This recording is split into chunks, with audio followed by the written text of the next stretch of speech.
Hi, my name is Redacted for obvious reasons, but have you witnessed a murder lately? Well, check out Witness Protection Plus. You get all the benefits of losing your friends and family, plus you get a pin and a hat. Good morning, good noon, good afternoon, good evening, and good night. Welcome. This is Words with Ali, and I'm your host, Ali Seavright. And this week's episode, I'm going to say some words on competition, but more specifically, rivals. Now, competitiveness is, I like to see it as like the fire that will boil your soul into the finest broth. It's what drives the greatest athletes, business entrepreneurs, and cracked Fortnite players. And, like when I was a kid, I was very competitive. But, like, I kind of didn't display it openly too much. But, like, with my brother and some of my cousins, I was very competitive with them. And I hated losing to them. Like, I always wanted to one up my brother, beat him at the most trivial shit. And, 90% of the time, he wasn't even trying to beat me. And that's what, like, kind of made me even, more competitive. Is like, he's not even trying and he's still beating me. So that kind of drove me to, like, fucking just try to beat him at any and everything possible.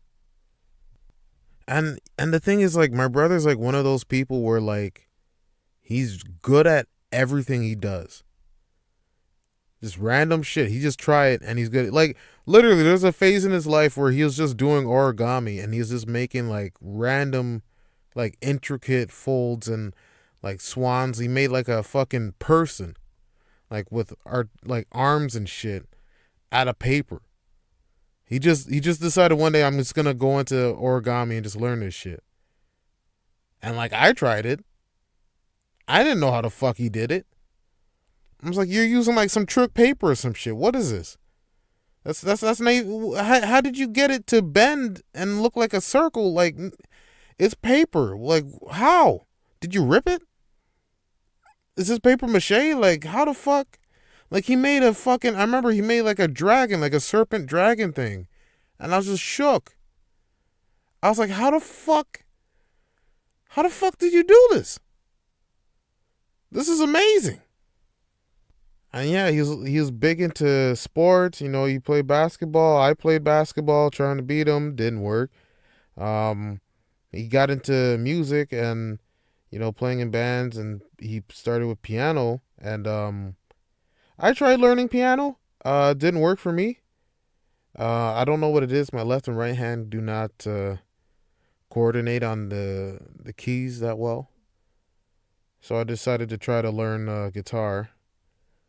But he was like a virtuistic piano player. Like, he not only practiced a lot, but, like, he had, like, a talent as well for it. So, like, and those two combined just made him a fucking beast at piano. So, like, it was just fucked.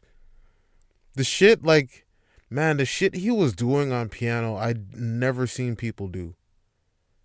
Cause yeah, he could play Moonlight Sonata, Presto, and all that shit. Like, yeah, fucking minuets and whatever. But he was playing, like, some wild time signature shit. It's like gent on piano. I didn't even understand it, but I was like, yeah, this is fucking infinite. Yeah, that's a low key plug for the project he did, but yeah, it was fucking dope. I hope to see him do that again. But yeah, I wanted to reach his level of just music talent, but, like, I didn't have any talent. So I just, worked really hard. I got good at guitar, but I didn't become great. I'm not, like, fucking selling out any shows anytime soon. But having him around, especially, like, when he got into martial arts, I got into martial arts too, trying to, level up with him. Like, I realized that, like, the whole time I'm competing with him, it's making me a better person. Like, I'm trying things that I normally wouldn't do without him, and, learning, difficult shit just so I can be on par with him. And yeah, the more things he tried, the more things I tried. But I found out, like, me personally, I was the type to quit. I never really saw things out fully. I just, like, when things got especially when it got difficult, I just, I don't want to do this anymore. And then I'd, just like not do shit. But like seeing him just try a whole bunch of different shit and then be so good at it, just like it really is inspiring. It's like, fuck. Let me just get the fuck out this chair and try some shit too.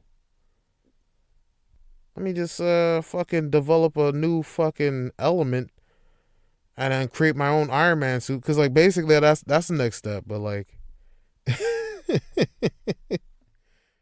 and by the way, I still do some martial arts, not to the extent I did before, but yeah, I got pretty good. I could still do some high kicks. For a big fella, I could kick anybody in the head. I know that's not something you should brag about, but I can kick anybody. If you're 6'7", I could kick you in your chin. Bibinks? I don't know why I said that, but like it's pretty dope. And and then there came a point where I stopped comparing myself and stopped like competing with him, after a very painful event, and just switched the way I thought. And instead of, feeling down on myself because I wasn't like him or wasn't good as him, like I found gratitude in seeing that he's a shining example of someone that embodies being himself so much that it inspires other people to be more than themselves. And really, like, I tried to mirror his mindset in order to be my best self, because he's always someone that, like, if he wants to do something, he just fucking does it. He doesn't go like, maybe I should try this. Like, no, I'll think about this. Or maybe it's not the right time. It's like, no, I'm just gonna fucking do it, nigga. I'm just gonna fucking do it. And then he does it. So yeah, that's like I guess this is an appreciation fucking episode for my brother right now. But yeah. He's really living that Nike life. He's like, yo, nigga, just do it. You want something in your life? Do it. Want to fucking build a rocket ship that's also a submarine at the same time? Do it. Why not? Fuck it. Yeah, lean in. Let's get this shit. And, to be quite honest, like, a perfect example of this is like, you have Vegeta and Goku's rivalry. Goku's always a little bit stronger. He has his friends helping him and all that. But for some reason, Goku always edges out fucking Vegeta and beats the main villain. And then Vegeta is like always just like runner up. So prideful. He's super strong.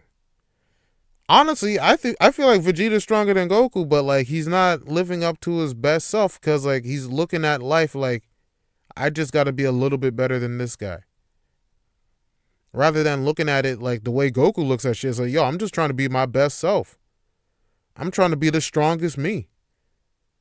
And coincidentally, the strongest me is the strongest nigga that ever exists. There's all these Superman Saiyan transformations and shit. Nigga turning blue and shit. Nigga had gray hair and shit.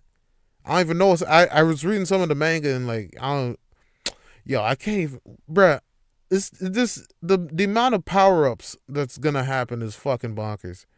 But yeah, Vegeta, he embodies that mentality of, just like fucking not seeing the value in yourself and seeing value in other people and their power rather than, trying to develop what's unique to you. And I hope, eventually in the show, they give him that realization and, he gets, a fucking true power up. Something that, embodies Vegeta. Because he's my favorite character in all of Dragon Ball. other than Kid Goku. But yeah, we gotta, I say we like we all got this fucking problem, but yeah, it's gotta recognize the value in yourself, but like also having someone to push you along the way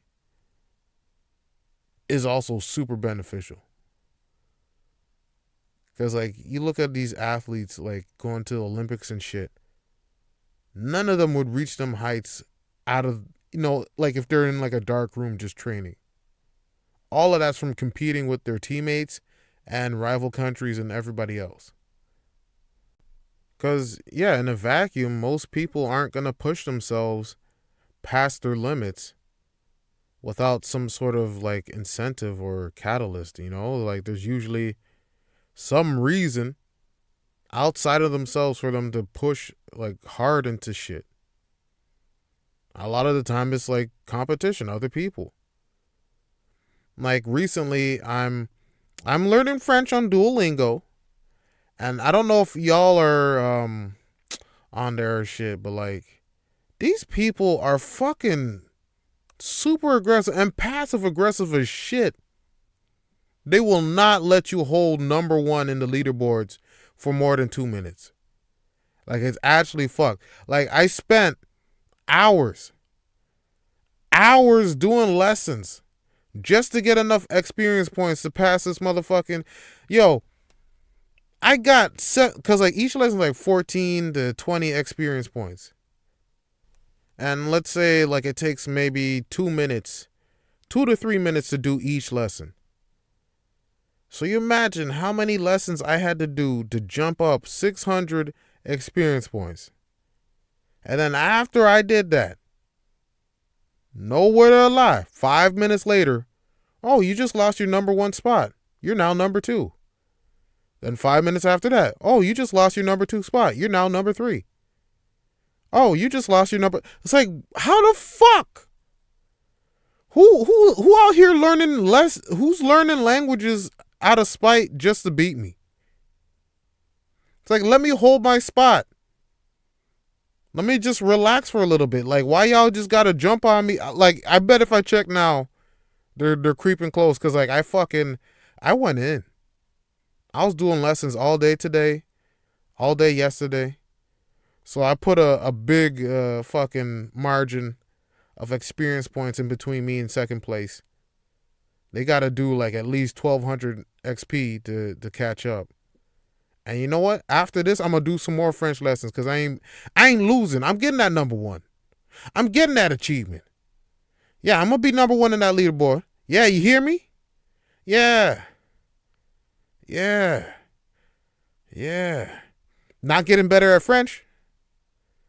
Because I realized, I was just, repeating the easier lessons to get the experience points quicker. So I wasn't really learning new shit. So that's probably a downside to that. So I'd say don't let competition, make you lose sight of the goal. And that's like my goal is just learn a new language. So, yeah, that's but you know what? After this, after I get number one, I'm gonna start, learning properly and try some conversational French. Just talking to random folks and just really trying to develop my ear for hearing the language. Because like some words just hit your ear and you're just like, what? It's like, did you say here or there? Or them? They, that? Is that? Is set? We? What? I'm like, some words when I hear it, I just like fucking blank. I'm just like, yeah, I have no idea what word that is. And then when it's written out, I go like, oh, it's that. So I definitely gotta work on my hearing.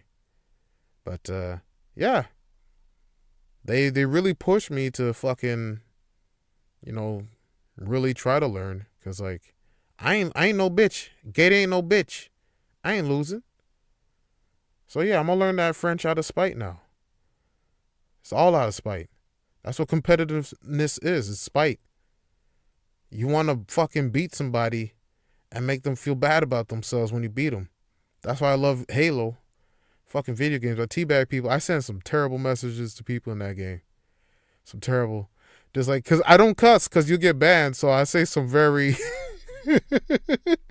just fucking, just mean shit that's without cuss words in it. And yeah, I gotta, because that's where I take out some of my frustrations, you know? It's almost harmless, but at the same time, I realize I could cause a problem. But, yeah, you just gotta stay competitive. Because, like, in this life, you gotta fight. You really gotta fight for what you want. And if you don't, you're just gonna be fucking settling for the worst shit, the worst jobs, the worst relationships, the fucking, just the worst everything. Like, literally, I saw this guy.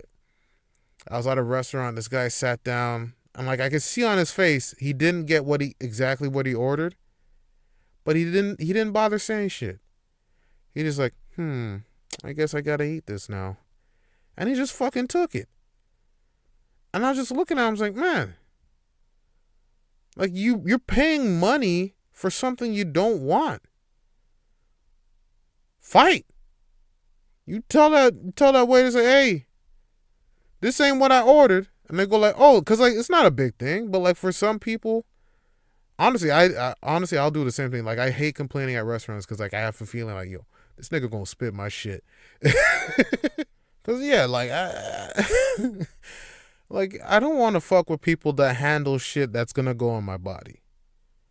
You know, but like if you're honestly giving someone like honest critique on like say like this doesn't taste right or this is not what I ordered, then like it shouldn't be a thing. But like if you're just complaining like, I really like this linguine, but it's missing like 2 shrimp. So could you put extra shrimp on it? Even though I'm not going to pay any extra for the extra shrimp, even though that's an option at this restaurant, I just want the extra shrimp without paying for it. So if you can do that for me, please. Okay. Also, could you put like some, I don't know, some gold flakes on it too, like fancy it up, like it looks kind of drab, like the parsley, it's nice, but like give, want some zhuzh, put some zhuzh on with the gold, okay, handle that, all right, goodbye. And like, like they're gonna get glass in their food or like fucking spit, fucking butt hairs, I don't know what happens in the back there for sure. I just heard stories. But the whole idea of having a rival and being competitive is just being all that you can be. Oh, that sounds so corny. But it's like it's really true though. It's like having struggle really does like bring the best out of you if you let it. And a lot of the time some people just like let their struggle just eat away at them and then they sit in it. I sat in it. I'm trying to, get out of it. It's like, yo, I can't let this struggle define me. I gotta push. I gotta fight against it. Not the whole idea of competing against yourself. Like that's fucking imperative to your own growth. Being better than you were yesterday, yesteryear, yesterdecade. Just improving. This is the whole podcast is a self-help. Just improve. Everybody's gonna get better. Buy my new book, 2023 Summer. It's coming out. New York top selling, New York Times #1 best selling self-help book. Only $29.99. Special edition, $115.99 plus tax. Like we really struggle with finding the strength to fucking keep pushing. And that's what it comes down to. Like I feel like a lot of times people just like lose the will to try to improve. And that's where you fall into the settlement mindset of just like, oh, this is good enough. Oh, yeah, this is all right. I guess this is it. And like that's fucking shit. Gotta be thirsty. Thirsty for them gains. When you hit the gym, like literally, when I was going to the gym with my cousin, like I fucking push myself because I see these big gym dudes just grunting and shit in the back, like, ugh, ugh, look at my arms, ugh, ugh. Yeah, bro, you hit that fucking set, bro, hit it, hit them reps, ugh, ugh, ugh. And like,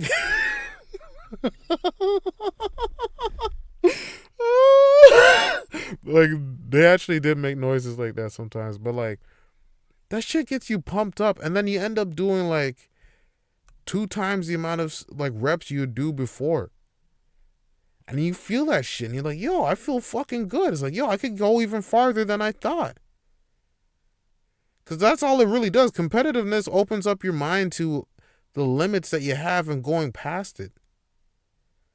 There's way more than you think you can do. It really is. So yeah, find yourself a rival, but keep in mind that the rival's there to help you compete against yourself. Because the whole idea, you don't want to start comparing yourself to other people, because that's where you find yourself in a fucking, just a shitty place. Nobody's life should be compared to anybody else's life. We're all going through a different experience. So we can't have similar fucking paths, you know? Well, similar path, but like not the exact same shit, you know what I mean? So you just gotta, in the end, live your life the best way for you. Because when you start doing shit in competition with people that not only you don't know, but you, like, especially over the fucking internet, like especially on Instagram, seeing people like traveling all these places and doing dope shit. It's like, okay, they're showing like the best parts of their life. Like, you don't know what went in behind the scenes for them to get to that point. There's probably a lot of struggle, a lot of doubt, and all types of bullshit they went through to get to that point. And you know, that should be celebrated, but like, you shouldn't try to compare what you have to that. So, you know, just go after what you want. Try your best. Be better than yourself. You know, and fucking see how far you can take yourself. See what you can do. And yeah, I'm gonna see what I can do. I'm gonna do some dope shit. So yeah, get after it. Enough said. So y'all take care. I'm a skedaddle. I fucking missed Carabana. Wow. I missed Carabana. That is wild. It's been 2 years. I missed it. And for those of you that don't know about Carabana, it's like a Caribbean parade thing, and it's like a celebration of the islands, and just so much music, vibes, and just booties and tatas and just feathers, and costumes, just everything is just nice. Glitter, just so much glitter too. It is a beautiful time. So if you're not from let me rewind that. If you're not from Toronto, come visit Toronto for Carabana next summer. Summer 2023, I'll have my book ready. So you get my book, hit up Carabana, have a good time. Also hang out in Scarborough. We got some dope shit in Scarborough too. And yeah. Fucking Catalina wine mixer. Nope, Carabana. Still Carabana. Why did I say Catalina wine mixer? Why am I whispering? 4 years ago, Morgan Freeman, still sitting on a bench. I'm saying more words. Do you like the lustrous silkiness of my voice? Very good. But alas, I must end this transmission and continue on my debaucherous lifestyle of whatlessness. So I bid you adieu and enjoy. Yeah, enjoy. enjoy. So yeah, that's it. So take care and peace.